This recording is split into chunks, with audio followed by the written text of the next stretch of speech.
গাছের গায়ে কোনোভাবেই বাঁধা যাবে না বিদ্যুতের তার, ঝোলানো যাবে না আলো। সম্প্রতি এমনই এক নির্দেশিকা জারি করেছে বিধাননগর পুরসভা।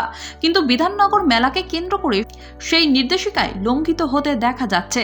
মেলার সৌন্দর্যায়নের জন্য সল্টলেকের করুণাময়ীতে বইমেলা প্রাঙ্গণের বাইরে বিভিন্ন গাছে বড় বড় রঙিন হ্যালোজেন সহ নানান ধরনের আলো জ্বালানো হচ্ছে। গাছের গায়ে জড়িয়ে দেওয়া হয়েছে বিদ্যুতের তার। বইমেলা প্রাঙ্গণে বুধবার শুরু হয়েছে বিধাননগর মেলা, চলবে আগামী 12 মার্চ পর্যন্ত।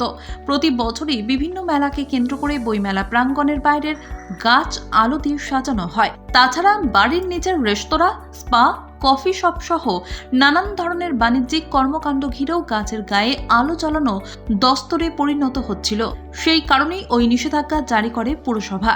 কিন্তু তার বাস্তবায়ন দেখা গেল না। বিধাননগর পুরসভার পরিবেশ বিভাগের মেয়র পরিষদ রহিমা বিবি বলেন, বিদ্যুতের তার ওইভাবে গাছে জড়ালে গাছের ক্ষতি হয়, তাই নির্দেশিকা জারি করা হয়েছে। খবর নিয়ে দেখছি কারা গাছে আলো লাগিয়েছেন। বাইরের কেউ হলে অবশ্যই আলো খুলে দেওয়া হবে। মেলা কয়েকদিনের, তাই হয়তো গাছগুলো আলো দিয়ে সাজানো হয়েছে।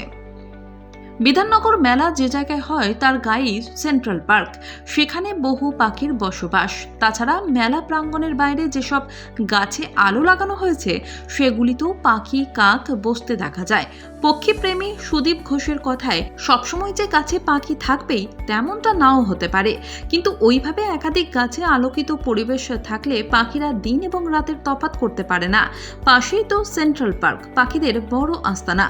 মেলার আলো, কোলাহল, জলসা সব মিলিয়েই পাখিদের সমস্যা হতে পারে।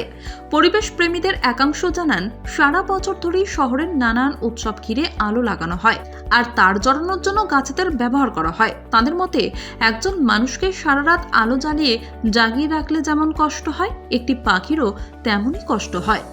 বিধাননগরে গাছে আলো না লাগানোর প্রস্তাব সেখানকার পরিবেশ বিভাগের তরফেই দেওয়া হয়েছিল। বৈঠকে সর্বসম্মতিক্রমে পুরো প্রতিনিধিরা তা মেনে নেন। গাছে আলো না লাগানোর পুরো সিদ্ধান্তের কথা বাসিন্দাদের মধ্যে প্রচার করা হচ্ছে বলে পুরো প্রতিনিধিরা জানান। সেই নির্দেশ অমান্য করলে জরিমানার কথাও ভাবা হয়েছে।